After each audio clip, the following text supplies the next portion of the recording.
ഇന്നത്തെ എൻ്റെ റെസിപ്പി ഓണത്തിന് ഉണ്ടാക്കാൻ പറ്റിയ നല്ല അടിപൊളിയായിട്ടുള്ള ഒരു അടപ്രഥമനാണ്. ഇത് ഇഷ്ടമല്ലാത്തവരായിട്ട് ആരും ഉണ്ടാവില്ല. മിക്കവാറും പായസം അല്ലെങ്കിൽ പ്രഥമനൊക്കെ ഇഷ്ടപ്പെടുന്നവർക്ക് ഈ ഒരു അടപ്രഥമൻ ഭയങ്കര ഇഷ്ടമായിരിക്കും. അത് കഴിക്കുന്ന രീതിയും ഓരോരുത്തരും ഡിഫറെൻ്റ് ആയിരിക്കും. ചിലർക്ക് ഇങ്ങനെ തന്നെ കഴിക്കാനായിരിക്കും ഇഷ്ടം, ചിലർക്ക് പഴവും ഇച്ചിരി ഒരു പപ്പടമൊക്കെ ചേർത്ത് ഒരു അച്ചാറും ഒക്കെ ചേർത്ത് കഴിക്കുന്നവരുമുണ്ട്, പല രീതിയിൽ കഴിക്കുന്നവരുണ്ട്. അപ്പോൾ നമുക്ക് ഈ ഒരു പെർഫെക്റ്റ് ആയിട്ടുള്ള അടപ്രഥമൻ എങ്ങനെയാണ് ഉണ്ടാക്കുന്നതെന്ന് നോക്കിയിട്ട് വരാം. ഓണം സ്പെഷ്യൽ നമ്മുടെ അടപ്രഥമൻ ഉണ്ടാക്കാനായിട്ട് ഇതുപോലേക്ക് ഞാൻ ഇവിടെ കിട്ടിയത് ഇപ്പം നെല്ലറയുടെ റൈസ് അടയാണ്. റൈസ് അട തന്നെ എടുക്കാൻ ശ്രദ്ധിക്കണം. ഇതിപ്പം 200 ഗ്രാമിൻ്റെയാണ്, 200 ഗ്രാമിൻ്റെ റൈസ് അടയാണ്. ഇതിൻ്റെ 2 പാക്കറ്റാണ് ഞാൻ എടുക്കുന്നത്. കണ്ടില്ലേ, ഇതെല്ലാം 2 പാക്കറ്റാണ് ഞാനിപ്പോൾ ഈ ഒരു അടപ്രഥമൻ ഉണ്ടാക്കാനായിട്ട് ഉപയോഗിക്കുന്നത്. 200 ഗ്രാമിന് 400 ഗ്രാം ശർക്കര എന്നുള്ള രീതിയിൽ വേണം ശർക്കര എടുക്കാൻ. വേണമെങ്കിൽ ഇത്തിരി ഒന്ന് കുറയ്ക്കാം, നിങ്ങൾക്ക് മധുരം അത്ര താല്പര്യം ഇല്ലെങ്കിൽ കുറച്ചൊന്ന് കുറയ്ക്കാം. അപ്പം ശർക്കര ഞാൻ ഇതുപോലെ തന്നെ ഉരുക്കി വെച്ചിട്ടുണ്ട്. ഞാനിപ്പം 800 ഗ്രാം ശർക്കര എടുത്തിട്ടില്ല, ഞാനൊരു 600 ഗ്രാം ശർക്കര എടുത്തിട്ടുള്ളൂ. ഒരുപാട് മധുരം വേണ്ടാന്ന് വെച്ചിട്ട് ഞാൻ ഇത്തിരി ഒന്ന് കുറച്ചിട്ടുണ്ട്. പിന്നെ നമുക്ക് വേണ്ടത് തേങ്ങാപ്പാലാണ്. 2 തേങ്ങയുടെ പാല്, 1-ാം പാലും 2-ാം പാലുമായിട്ട് ഞാൻ എടുത്തിട്ടുണ്ട്. 1-ാം പാൽ ഇത്തിരി ഒരു വെള്ളത്തിൽ, അതായത് ചെറിയ ചൂടുള്ള വെള്ളത്തിൽ നല്ലതായിട്ട് അടിച്ചിട്ട് അതിൻ്റെ പാല് പിഴിഞ്ഞെടുത്തു. പിന്നെ 2-ാം പാലെന്ന് പറയുമ്പോൾ നമുക്ക് ഇത്തിരി ഏറെ വെള്ളത്തിൽ ഇതുപോലൊക്കെ തേങ്ങാപ്പാൽ എടുത്ത് റെഡിയാക്കി വെച്ചിട്ടുണ്ട്. അത് പിന്നെ ഇതിലേക്ക് വേണ്ടത് ചൗവരിയാണ്. അത് ഇതുപോലൊക്കെ ഞാൻ വേവിച്ച് റെഡിയാക്കി വെച്ചിട്ടുണ്ട്. ചൗവരി ചിലർക്ക് ഇഷ്ടമാണ്, ചിലർക്ക് ഇഷ്ടമല്ല. നിങ്ങളുടെ ഇഷ്ടപ്രകാരം കുറച്ച് ചൗവരി എടുത്ത് ഒന്ന് കഴുകിയിട്ട് നല്ലതായിട്ടാണ്ട് ഇതുപോലക്ക് ഈ ട്രാൻസ്പെറൻ്റ് ആയിട്ട് കിട്ടണം, അങ്ങനെ രീതിയിലൊന്ന് വേവിച്ച് വെക്കണം. ഈ ചൗവരി ഇടുമ്പോൾ നമ്മുടെ ഈ ഒരു അടപ്രഥമന് നല്ലൊരു കുറുകി വരും, അതിന് വേണ്ടിയിട്ടാണ് ചൗവരിയൊക്കെ ഇടുന്നത്. പിന്നെ നമുക്ക് ഇതിനകത്തോട്ട് നെയ്യ്, വറുത്ത അണ്ടിപ്പരിപ്പ്, അതുപോലെ തന്നെ തേങ്ങാക്കൊത്ത്, അതുപോലെ തന്നെ റൈസിൻസൊക്കെ, അതായത് ഉണക്കമുന്തിരിയൊക്കെ ഇടാം. ഞാനിപ്പം അണ്ടിപ്പരിപ്പ് മാത്രമേ ഇതിനകത്ത് വറുത്തിടുന്നുള്ളൂ. എന്തായാലും ആദ്യം നമുക്ക് ഈ അടയൊന്ന് വേവിച്ചെടുക്കണം. അപ്പോൾ അട വേവിച്ചെടുക്കാനായിട്ട് ഇതുപോലക്ക് ഒരു ചരുവത്തിനകത്തോട്ട് ഞാൻ കുറച്ച് വെള്ളം ഒന്ന് ചൂടാക്കാൻ വെച്ചിട്ടുണ്ട്. ഇതിലേക്ക് നമുക്ക് കുറച്ച് നെയ്യൊന്ന് ഇട്ട് കൊടുക്കണം. ഒരു 2-3 ടീസ്പൂണ് നെയ്യൊന്ന് ഇട്ട് കൊടുക്കണം. വെള്ളം ഇതുപോലക്കൊന്ന് തിളച്ച് വരുന്ന സമയത്ത് നമുക്ക് ഈ ഒരു അടയുണ്ടല്ലോ അതങ്ങോട്ട് ഇട്ട് കൊടുക്കാം. വേണമെങ്കിൽ നിങ്ങൾക്ക് കുറച്ചൊന്ന് പൊട്ടിച്ച് വേണമെങ്കിൽ ഇട്ട് കൊടുക്കാം. അട ഒത്തിരി വലിയ കഷ്ണമായിട്ട് കിടക്കുകയാണെങ്കിൽ ഒന്ന് പൊട്ടിച്ച് ഇട്ട് കൊടുക്കാം. ഈ അട ഇനി നല്ലതായിട്ടൊന്ന് വേവട്ടെ, അതുവരെ നമുക്കൊന്ന് വെയിറ്റ് ചെയ്യാം. നന്നായിട്ട് വെന്തിട്ടേ അട നമുക്ക് ഊറ്റിയെടുക്കാവൂ, കാരണം വെന്തില്ലെങ്കിൽ ഈ അട പായസം ഒരു രുചിയും ഉണ്ടാവില്ല. അപ്പോൾ ഇട്ട് കൊടുത്ത അടയൊക്കെ ഇതുപോലൊക്കെ വെന്ത് വന്നിട്ടുണ്ട്. അട വെന്തോന്ന് നോക്കാനായിട്ട് ഇങ്ങനെ ഒരെണ്ണം എടുത്തതിന് ശേഷം നമുക്കൊരു സ്പൂണോ കത്തിയോ വല്ലതും വെച്ചിട്ട് ഇങ്ങനെ ജസ്റ്റ് ഒന്ന് മുറിച്ച് നോക്കണം. കണ്ടില്ലേ, ഇങ്ങനെ മുറിയുന്നുണ്ടെങ്കിൽ അട വെന്തെന്നാണ് അർത്ഥം. മൈദയുടെ അടയാണെങ്കിൽ ഒരിക്കലും വേവത്തില്ല. ഒരിക്കലും നിങ്ങൾക്ക് അബദ്ധം പറ്റരുത്, മൈദയുടെ അട ഒരിക്കലും വാങ്ങിക്കരുത്. അരിയുടെ അട തന്നെ വാങ്ങിക്കാവൂ ഈ അടപ്രഥമൻ ഉണ്ടാക്കാനായിട്ട്. എന്തായാലും നമുക്കിതിനെ ഒന്ന് ഊറ്റി കൊടുക്കാം.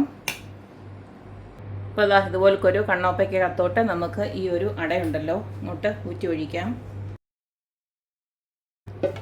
ഉടനെ തന്നെ നമുക്കിതിൻ്റെ മേലെ കുറച്ച് വെള്ളം കൂടെ ഒഴിച്ചു കൊടുക്കണം, പച്ചവെള്ളം. അതെന്തിനാണെന്ന് വെച്ച് കഴിഞ്ഞാൽ ഇത് ഒട്ടി ഒന്നും ഇരിക്കാതിരിക്കാൻ വേണ്ടിയിട്ടാണ്. അപ്പോൾ ഇതിങ്ങനെ ഒറ്റയ്ക്ക് ഇതുപോലെ ഇങ്ങനെ ഒറ്റയ്ക്ക് തന്നെ കിട്ടും. അതിന് വേണ്ടിയിട്ടാണ് കുറച്ച് വെള്ളം കൂടെ നമ്മൾ ഒഴിച്ചു കൊടുക്കുന്നത്. ഇപ്പം ഞാൻ പ്രഥമൻ ഉണ്ടാക്കുന്നത് ഇതുപോലൊരു ചരുവത്തിനകത്താണ്. നിങ്ങൾക്ക് ഈ ഉരുളിയൊക്കെ ഉണ്ടെങ്കിൽ അത് നല്ലതാണ്. അടികട്ടിയുള്ള പാത്രത്തിലാണ് ഇതുപോലുള്ള പായസമോ പ്രഥമനോ ഒക്കെ ഉണ്ടാക്കേണ്ടത്. ഇനിയും ഞാനിതിലേക്ക് കുറച്ച് നെയ്യ് ഒഴിച്ചു കൊടുത്തിട്ടുണ്ട്, അതായത് 2 ടേബിൾ സ്പൂണ് നെയ്യ് ഒഴിച്ചു കൊടുത്തിട്ടുണ്ട്. ഇതിലേക്ക് ആദ്യം തന്നെ നമ്മുടെ ഈ ഒരു അട അങ്ങോട്ട് ഇട്ട് കൊടുക്കുകയാണ്.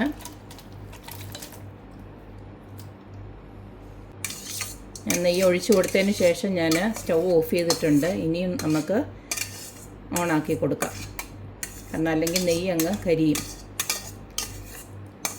അപ്പോൾ ഞാൻ സ്റ്റൗ ഓണാക്കി കൊടുത്തിട്ടുണ്ട്. ജസ്റ്റ് ഈ നെയ്യിലിട്ട് നമുക്ക് ആദ്യമേ ഈ ഒരു അടയൊന്ന് ജസ്റ്റ് ഒന്ന് വരട്ടിയെടുക്കണം. നെയ്യിലിട്ട് 5 മിനിറ്റ് നമ്മുടെ ഈ അടയൊന്ന് വരട്ടിയൊന്നെടുത്തതിന് ശേഷം നമ്മൾ നേരത്തെ അരിച്ച് ഉരുക്കി വെച്ചിരിക്കുന്ന ശർക്കര ഉണ്ടല്ലോ അതങ്ങോട്ട് ഒഴിച്ചു കൊടുക്കാം. ഇനി നമുക്ക് ഈ ശർക്കരയിൽ ഈ ഒരു അട കുറച്ച് നേരം ഒന്ന് ഇതുപോലൊന്ന് പിടിക്കണം. അതുവരെ ഒന്ന് ചെറിയ തീയിലിട്ട് അതുപോലൊക്കെ ഒന്ന് ഇളക്കി കൊടുക്കണം. അടുക്കി പിടിക്കാൻ സാധ്യതയുണ്ട്, അതുകൊണ്ട് ഇടയ്ക്കിടയ്ക്കൊന്ന് ഇളക്കി കൊടുക്കണം.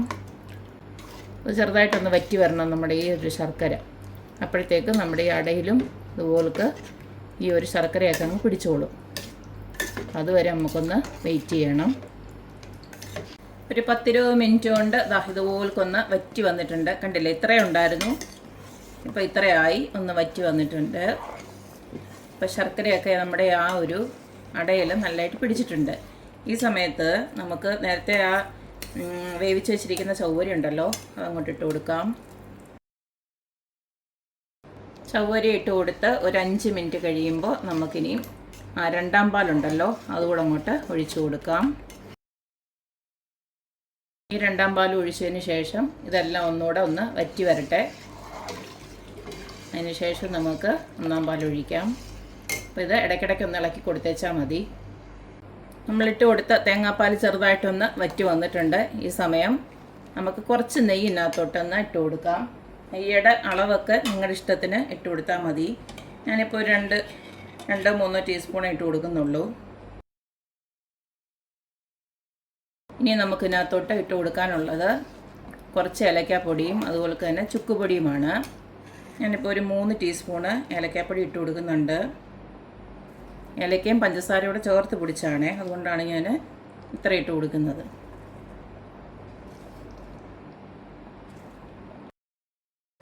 ചിലരാണെങ്കിൽ ഇതിൻ്റെ കൂടെ തന്നെ നമ്മുടെ ജീരകം ഉണ്ടല്ലോ, ചെറിയ ജീരകം, ക്യുമിൻ സീഡ്, അത് വറുത്ത് പൊടിച്ചിട്ടാണെങ്കിലും ചേർക്കും. ഇപ്പം ഞാനത് ചേർക്കുന്നില്ല. ചുക്കുപൊടി ഞാനൊരു 2 ടീസ്പൂൺ ഇട്ട് കൊടുക്കുകയാണ്. പിന്നെ വേണമെന്ന് വെച്ച് കഴിഞ്ഞാൽ നമുക്ക് പിന്നെ ഇച്ചിരി കൂടെ ഇട്ട് കൊടുക്കാം. കാരണം ഈ ശർക്കര ചേരുന്നതിനൊക്കെ ഈ ഒരു ചുക്കുപൊടിയും ഏലക്കപ്പൊടിയും ഒക്കെ നല്ലൊരു ഫ്ലേവറാണ് കൊടുക്കുന്നത്. ഇനിയും കുറച്ചും കൂടെ ഒന്ന് വറ്റട്ടെ. ഈ സമയം കൊണ്ട് ഞാൻ കുറച്ച് അണ്ടിപ്പരിപ്പ് നെയ്യിൽ വറുത്ത് വെച്ചിട്ടുണ്ട്. അപ്പോൾ അതിനകത്തും കുറച്ച് നെയ്യുണ്ട്, അതുകൊണ്ടാണ് ഞാൻ നെയ്യുടെ അളവ് കുറച്ച്. നിങ്ങൾക്ക് വേണമെങ്കിൽ ഇത്തിരി കൂടെ ഒക്കെ ഒന്ന് കൂട്ടാം. നമ്മളെടുക്കുന്ന ശർക്കരയ്ക്ക് ഉപ്പിൻ്റെ അംശം തീരെ ഇല്ലെങ്കിൽ മാത്രം ഒരു പൊടിക്ക് ഉപ്പിട്ട് കൊടുക്കാം. നമ്മുടെ ഈ മധുരമൊക്കെ ഒന്ന് ബാലൻസ് ആക്കാൻ വേണ്ടിയിട്ട് ഒരു നുള്ളോളം ഉപ്പൊന്ന് ഇട്ട് കൊടുക്കാം. ഇനി ഇതിലേക്ക് ഞാൻ പറഞ്ഞില്ലേ, നേരത്തെ ഞാൻ വറുത്ത് വെച്ചിട്ടുണ്ടെന്ന് അണ്ടിപ്പരിപ്പ്, അതുകൂടെ ഇട്ട് കൊടുക്കുകയാണ്. നമ്മുടെ രണ്ടാം പാൽ ഒഴിച്ചതും എല്ലാം ഇതുപോലൊന്ന് വറ്റി വന്നിട്ടുണ്ട്. ഇനി അവസാനമായിട്ട് നമുക്ക് ഒന്നാം പാലൂടെ ഒഴിക്കണം. ഇതെന്തായാലും തണുക്കുമ്പോൾ ഇത് നന്നായിട്ട് കുറുകും. ഇപ്പോൾ ഇത്തിരി ലൂസായി ഇരിക്കുന്നു എന്ന് വിചാരിച്ചിട്ട് നിങ്ങളെ വിഷമിക്കുകയേ വേണ്ട. കാരണം നമ്മളിട്ട് കൊടുത്തിരിക്കുന്ന ചവ്വരിയും ഇതെല്ലാം നല്ലതായിട്ട് ഈ ഒരു പ്രഥമനെ കുറുക്കും, നല്ലതായിട്ട് കുറുകി വരും. അപ്പം നമുക്ക് അവസാനമായിട്ട് ഈ ഒരു ഒന്നാം പാലോട് ഒഴിച്ച് ചൂടായി കഴിയുമ്പോൾ നമുക്ക് ഓഫ് ചെയ്യാം. അപ്പോൾ ഇത്രയേ ഉള്ളൂ, നമ്മുടെ അടിപൊളിയായിട്ടുള്ള അടപ്രഥമൻ ഇവിടെ റെഡി ആയിട്ടുണ്ട്. നമ്മുടെ ഓണം സ്പെഷ്യൽ അടപ്രഥമനാണിത്. എല്ലാവരും ഇതുപോലൊന്ന് തയ്യാറാക്കി നോക്കുക. ഒന്ന് നല്ലതായിട്ട് തണുത്തതിന് ശേഷം മാത്രമേ ഞാൻ ഇൻട്രോ വീഡിയോ എടുക്കുന്നുള്ളൂ. കാരണം അന്നേരം നിങ്ങൾക്ക് മനസ്സിലാവും ഇപ്പോൾ ഈ ലൂസായിട്ടിരിക്കുന്നത് അന്നേരം എന്തുമാത്രം കുറുകിയെന്നുള്ളത്. അപ്പോൾ എല്ലാവർക്കും നല്ലൊരു ഓണാശംസകൾ നേരുകയാണ്. എല്ലാവരും നല്ല അടിച്ചു പൊളിക്ക്. അപ്പം എപ്പോഴും പറയുന്ന പോലെ തന്നെ എൻ്റെ റെസിപ്പീസ് ഇഷ്ടമുള്ള എല്ലാവരും please like, share and subscribe. അപ്പോൾ ഇനി ഒരു അടിപൊളി വീഡിയോ ആയിട്ട് വരുന്നവരേക്കും ബൈ.